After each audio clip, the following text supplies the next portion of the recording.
In this video, we're going to look at the jQuery document ready event and how we can implement it in order to make safe manipulations to an HTML page.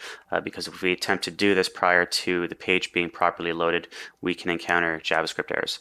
So in order to do this, I'm going to start off by using our selector here, or jQuery alias, and so $, open bracket, document, close bracket, and to the ready event, so .ready, open bracket, I'm going to pass it an anonymous function, and the implementation of this function will ultimately alter our page by writing directly to it, and we will write document ready bang. I'm just going to put a semicolon there, a semicolon here.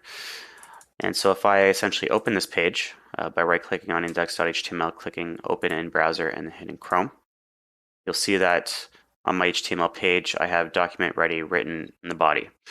So if I go ahead and close this, I will actually get rid of this and show you that this can be achieved by also implementing a shorthanded version. So in order to do this, we'll use the jQuery alias again, but in this case, we'll just do an open bracket, and we'll just pass it that anonymous function that we saw earlier.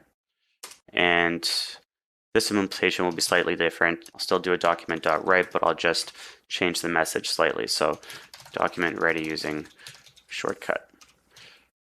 So if I open this up now, index.html, clicking on open in browser, clicking Chrome, you'll see that I've written document ready using shortcut directly in the body of our page. So that's essentially how you would go about leveraging the document ready event to make safe manipulations